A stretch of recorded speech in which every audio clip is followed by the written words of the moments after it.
Students, welcome to lecture 2 of FIM, and today we're going to look at the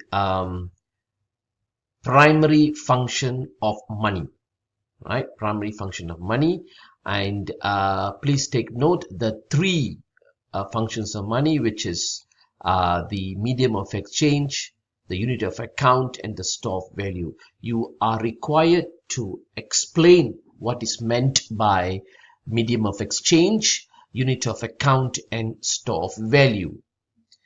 Now, coming to the four theories that is embedded in this lecture.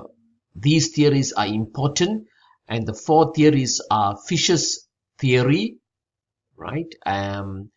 Keynes theory, Baumol-Tobin's theory, and Milton Friedman's quantity theory of money. Now, what are the differences of these theories? I have already explained during the tutorial, and I have also given the comparison in a particular table form to ease your understanding.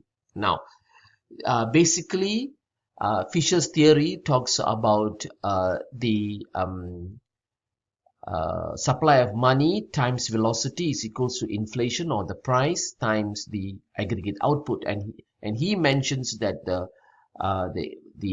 velocity and the aggregate output are constant. So the demand of money emphasizes basically on the area of income. So interest does not play a role in money demand.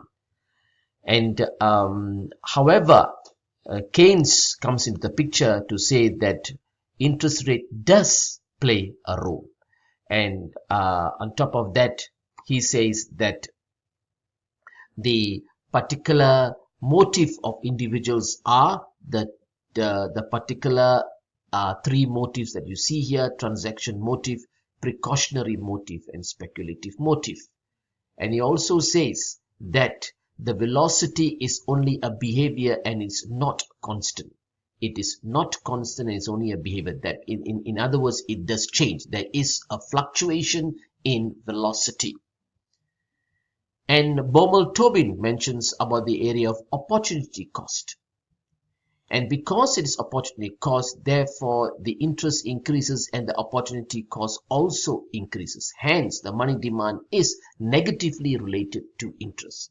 In other words, interest goes up, money demand goes down, and interest goes down, money demand goes up.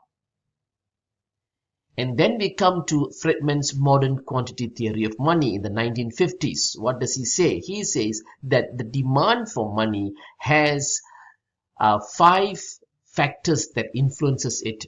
The real money demand is basically depends on permanent income, expected return on money, expected return on bonds, expected return on equity, and expected inflation rate. So these are the factors, and these factors are important, right? And he also talks about that money demand has such kind of influential factors, and interest plays an important role. And what's more important is the permanent income. For example, if a person has a high income, it is irrespective whether the interest rate is high or low, because he can afford it. That's what Friedman's theory.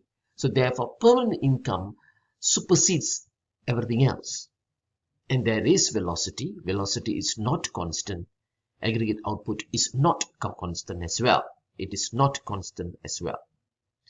Now we have come to the last slide of the various periods in which money demand became stable, and also the period where it became non-stable. That's the reason why monetary control is crucial. And we learned in chapter 1 the function of monetary policy. Thank you, and see you for lecture 3.